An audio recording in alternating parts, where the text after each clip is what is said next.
Un bâtiment R+2, un hall et plusieurs bureaux équipés. Le siège du Fonds de prévoyance des eaux et forêts à fière allure, mis sur pied par une assemblée générale élective le 28 mars dernier. Ce fonds voit son bureau investi dans la foulée de la présentation officielle du siège social. Nous avons acquis un siège, nous l'avons aménagé, nous l'avons équipé afin de le rendre aujourd'hui fonctionnel. Pour répondre efficacement aux besoins des agents techniques des eaux et forêts en matière de santé, nous avons opté pour l'autogestion. À cette disposition, nous ajoutons la création d'un centre médical au sein de notre siège. Toute entreprise privée ou publique garantit sa pérennité par une bonne politique de protection sociale. Au nom donc du ministre Adama Kamara, la directrice générale de l'Agence ivoirienne de régulation de la mutualité sociale relève l'intérêt pour les forestiers de détenir ce nouveau dispositif. La mutualité sociale obéit à des règles de gouvernance édictées par l'UEMOA. Aussi, votre hiérarchie aura un droit de regard sur votre gestion, d'autant plus qu'elle vous apporte une subvention annuelle et attend en retour une gestion saine des ressources. Au nom du ministre Laurent Tchagba, Antoine Dia, directeur de cabinet adjoint, réaffirme les enjeux sociaux. En plus de l'assurance maladie complémentaire à la MIGERSI, le fonds permettra le développement d'une politique de logement et une politique de prise en compte des retraités. En effet, nous sommes actuellement 5 000 agents. Dans 3 ans, nous serons environ 9 000, d'où la nécessité d'anticiper pour rendre les eaux et forêts forts au niveau social. Le Fonds de prévoyance des eaux et forêts, depuis août 2022, a pour directeur général Ali Didier Stanislas.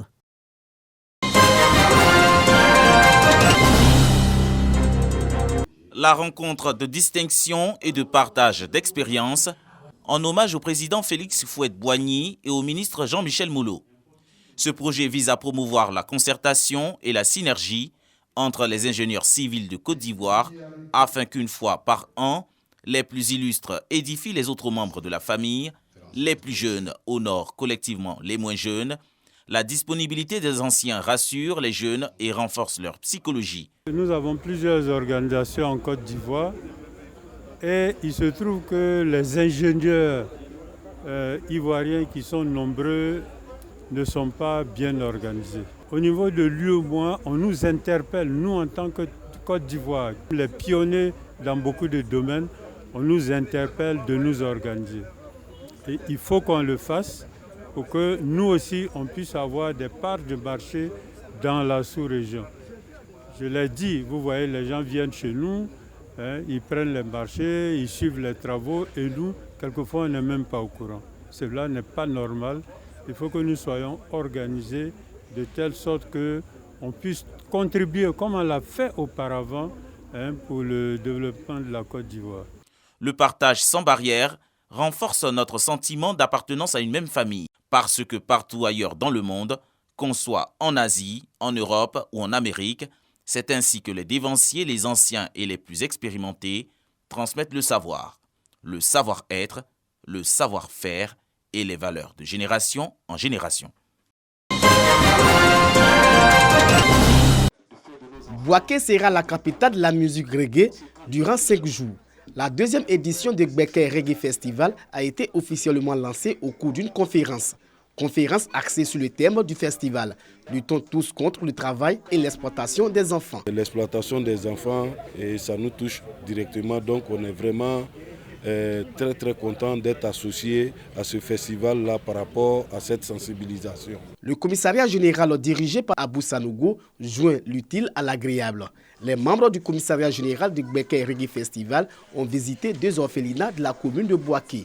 Des dons composés de vivres et non-vivres pour soulager les pensionnaires de la maison des bébés et Notre-Dame de la Sousse.